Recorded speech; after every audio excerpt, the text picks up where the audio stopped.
Total نی replacement تو اب بہت کامن سرجری ہو چکی ہے. سر یہ سنا آپ نے کوئی پارشل نی ریپلیسمنٹ بھی شروع کر دی ہے؟ اگر ایک پیشنٹ جس کی عمر 50 سال سے کم ہے اور اس کے جوڑ کا ایک حصہ اندر یا باہر سے خراب ہو گیا ہے، جس کو کہتے ہیں چکنی ہڈی گھس جانا، جوڑ کے باہر ہڈی کو اوپن کر کے جوڑ کا ویٹ دوسری سائڈ پہ ڈال دینا، مریض کا اپنا جوڑ باڈی میں رہے گا، اس میں کوئی چیز نہیں ڈالی جائے گی. اس سرجری کا بینیفٹ یہ ہے کہ پیشنٹ 10-15 سال سپورٹس بھی کھیل سکتا ہے، بھاگ دوڑ بھی سکتا ہے، نماز بھی پڑھ سکتا ہے. ٹوٹل نی ریپلیسمنٹ تو اب بہت کامن سرجری ہو چکی ہے. سر یہ سنا آپ نے کوئی پارشل نی ریپلیسمنٹ بھی شروع کر دی ہے؟ الحمدللہ دیکھیں 30% دنیا میں لوگ ایسے ہوتے ہیں جن کے جوڑ کا صرف ایک حصہ اللہ تعالیٰ خراب کرتا ہے، یا تو میڈیل کمپارٹمنٹ اندر والا حصہ یا لیٹرل کمپارٹمنٹ باہر والا حصہ. زیادہ تر اندر والا خراب ہوتا ہے جس کو میڈیل کمپارٹمنٹ کہتے ہیں. اندر والی اینک ہمارے ہاں اندر والی اینک. اب آکسفورڈ کے اندر انہوں نے اس کو بڑے سال پہلے آئیڈینٹیفائی کر لیا تھا کہ دنیا میں 30% لوگ ایسے ہیں جب ان کو آرتھرائٹس ہوتا ہے تو جوڑ کا صرف ایک حصہ خراب ہوتا ہے. تو انہوں نے کہا ایسی صورتحال میں کیا پورا جوڑ بدلنا نارمل ہے کہ نہیں؟ تو انہوں نے پھر ٹیکنالوجی ایجاد کی جس کے اندر اب ہم 4th جنریشن کی طرف آ گئے ہیں. 1st generation, 2nd، 3rd and 4th.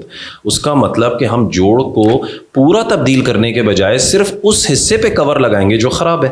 اس کا بینیفٹ کیا ہے؟ اللہ کا بنایا ہوا 70% جوڑ باڈی میں رہے گا، لیگمنٹس باڈی میں رہیں گے، لیٹرل سائڈ کا منسکس باڈی میں رہے گا، نی کیپ جس کو چپنی کہتے ہیں وہ باڈی میں رہے گا. پیشنٹ کی ریکوری فاسٹ ہوتی ہے، پیشنٹ سپورٹس کھیل سکتا ہے، بھاگ سکتا ہے، اور وہ بھی 10 سے 15 سال پیشنٹ کو کمفرٹ دے گا. لیکن اس سے بھی زیادہ بینیفٹ یہ ہے کہ 15 سال کے بعد اگر جوڑ کا آدھا حصہ خراب ہے اور آپ نے اس پہ پارشل نی کی ہے تو آپ اس کو نکال کے ٹوٹل نی میں کنورٹ کر سکتے ہیں. آئی ایم پراؤڈ ٹو سے کہ میں پہلا پاکستانی ہوں جس نے 2018 میں پارشل نی ریپلیسمنٹ پاکستان میں انٹروڈیوس کرائی، اور الحمدللہ اب میرے اور کولیگس بھی اس کو یوز کر رہے ہیں. سر کیا یہ کاسٹ افیکٹو بھی ہے ٹوٹل نی سے؟ کاسٹ وائز تھوڑا سا کاسٹ افیکٹو ہوگا، لیکن اس کے اندر پرائس امپورٹنٹ نہیں ہے، اس کے اندر پیشنٹ کی کوالٹی آف لائف بہت امپورٹنٹ ہے. اب آپ دیکھیں، اگر میں آپ کو بتاؤں کہ یہ سرجری کے بعد آپ کے جوڑ میں آپ کا 70% جوڑ ہے تو یہ بینیفٹ ہے کہ نہیں؟ اس لیے کہ آپ کبھی بھی نیچر کو بیٹ نہیں کر سکتے. اللہ کی بنائی ہوئی چیز باڈی میں رہے گی، صرف آدھے جوڑ کے حصے کے اوپر کور لگائیں گے. نمبر 2، پین کم ہوتا ہے، ریکوری فاسٹ ہے، پیشنٹ کی بینڈنگ بہت زیادہ اچھی ہوتی ہے کہ سجدے کی پوزیشن میں وہ بیٹھ سکتا ہے، اس لیے کہ اس کا اپنا جوڑ موجود ہے.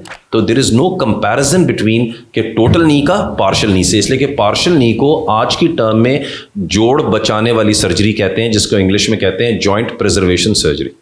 تو سر یہ اب تک کتنے آپ کر چکے ہیں پاکستان میں؟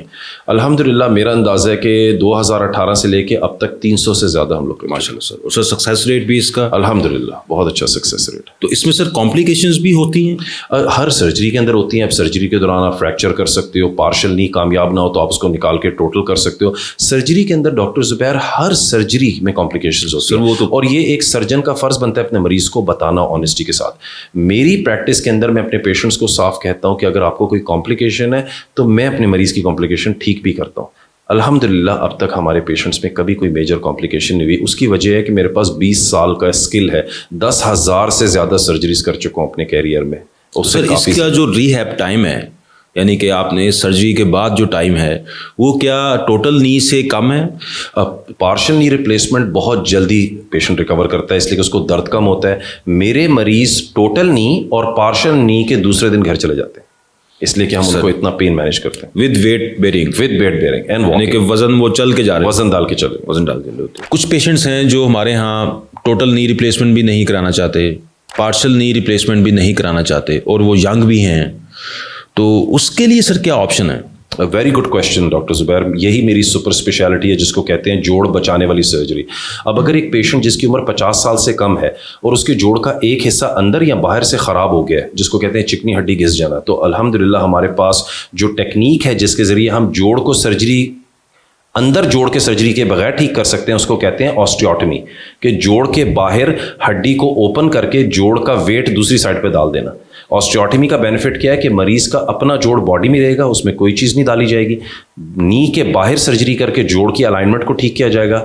اس سرجری کا بینیفٹ یہ ہے کہ پیشنٹ 10-15 سال سپورٹس بھی کھیل سکتا ہے, بھاگ دوڑ بھی سکتا ہے, نماز بھی پڑھ سکتا ہے, اور اس کی نی ریپلیسمنٹ سے ہم نے اس کو 10 سے 15 سال بچا لیا. یعنی کہ نیچرل بون ہی اس کے اندر ہے, آپ نے کوئی امپلانٹ نہیں ڈالا, نہیں, اور آپ نے اس کی بون کی صرف الائنمنٹ جو سائڈ گھس رہی تھی وہ آپ نے ٹھیک کر دیا, چینج کر دیا, اور بعد میں تھوڑا سا مسلس کو ٹرین کر دیا کہ وہ ویٹ بیئر اس کے اوپر کر لیں. سر یہ تو انقلاب نہیں ہے سر؟ نہیں, یہ بہت سالوں سے ہو رہا ہے پاکستان کے اندر. ظاہری بات ہے اس کے اوپر ذرا کام اتنا نہیں ہوا. اس کو کہتے ہیں جوائنٹ پریزرویشن سرجری, کہ وہ چکنی ہڈی جو گھس گئی ہے ادھر زور دینے کے بجائے جو نارمل ہے اس پہ زور دیا جائے.